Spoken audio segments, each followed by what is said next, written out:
everyone, this is Bonnie from Backward Story, and I need your help. Tomorrow is my birthday, and so tonight I am getting ready to read a book, get ready for the night, and I don't know what book to pick, so I always pick a birthday book for my birthday. It could be something that doesn't come out for a long time, something really old that I've wanted to read for a long time, something I've been wanting to get to. It could be anything I want for any reason I want. This year, I have narrowed it down to 3 choices, and it is really hard to decide between the 3, so here are my reasons for each one, and I need you to help me pick, okay? First up is Before She Ignites by Jodi Meadows, which comes out September 12th, and I'm really excited to read it. I've read every single one of the books that Jodi Meadows has written. I love her. She's fantastic, and her new book is about dragons, and you really can't get much better than that. And here's the summary. Before. Mira Minkoba is the hope bearer. Since the day she was born, she's been told she's special. Important. Perfect. She's known across the Fallen Isles not just for her beauty, but for the Mirror Treaty named after her, a peace agreement which united the 7 islands against their enemies on the mainland. But Mirror has never felt as perfect as everyone says. She counts compulsively. She struggles with crippling anxiety. And she's far too interested in dragons for a girl of her station. After. Then, Mira discovers an explosive secret that challenges everything she and the treaty stand for. Betrayed by the very people she spent her life serving, Mira is sentenced to the pit, the deadliest prison in the Fallen Isles.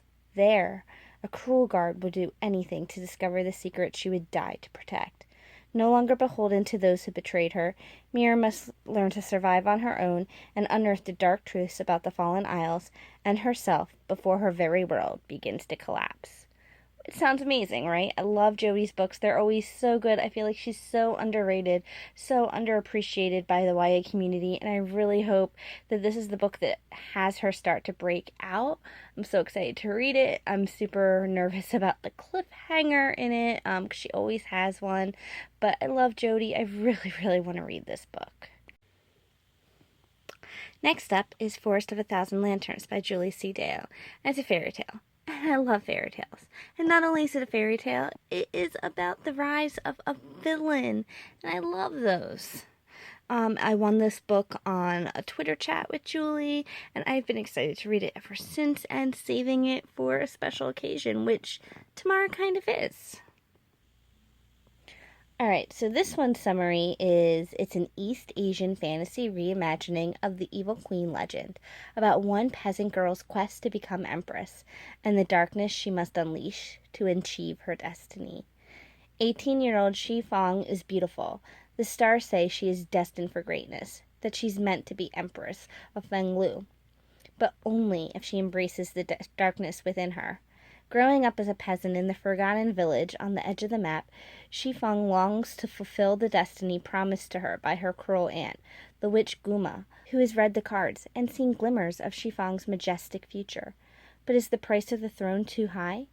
Because in order to achieve greatness, she must spurn the young man who loves her and exploit the callous magic that runs through her veins, sorcery fueled by eating the hearts of the recently killed.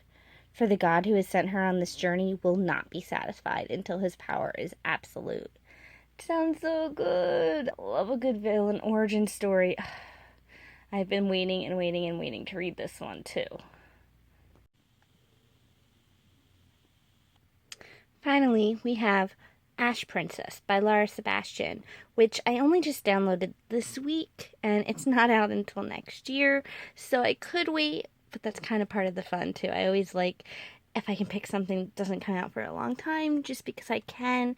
That's part of doing whatever I want for my birthday, and this book sounds absolutely amazing, and I love fantasy, and I'm so eager to try something new and to have a new series to fall in love with, and it's been compared to Shadow and Bone. No, it's been compared to Six of Crows, and it has been compared to Throne of Glass and Ember and the Ashes and Red Queen and so many good books, and it just sounds amazing.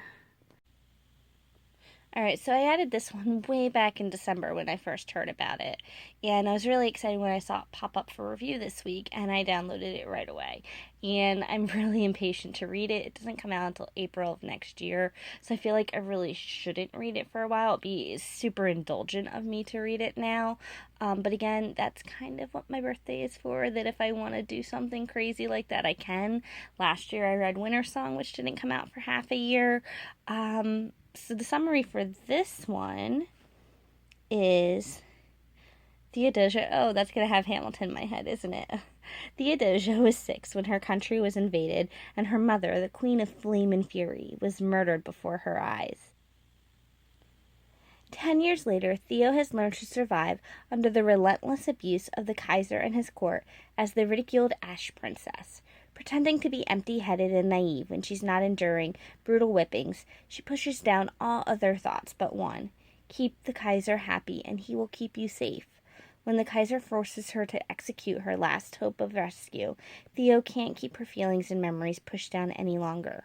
She vows revenge, throwing herself into a plot to seduce and murder the Kaiser's warrior son with the help of a group of magically gifted and volatile rebels. But Theo doesn't expect to develop feelings for the prince, or for her rebel allies to challenge her friendship with the one person who's been kind to her throughout the last hopeless decade, her heart sister, Cress. Quartered into impossible choices and unable to trust even those who are on her side, Theo will have to decide how far she's willing to go to save her people and how much of herself she's willing to sacrifice to become queen. It sounds so good. I know I keep saying that. They all sound so good. So, what would you guys do? These all sound so wildly different than one another. They all sound so good. They're all books I've been dying to read for a really long time. And they all have reasons to be my birthday read. And I probably won't finish one book, let alone have a chance to start and read all 3 because I have plans for tomorrow. Hopefully I can get a little bit in tonight. But we'll see. So, plus I'll feel guilty if I read these all week and not some of the stuff that I've been trying to get to. So, I really do have to tailor it down. I definitely need some help making this decision. So, if you can help me with that in any way, let me know. And I guess I'll talk to you guys later in the week after I make my decision. And you can all hear the results. That's everything for today. I'll talk to you guys again soon. Bye.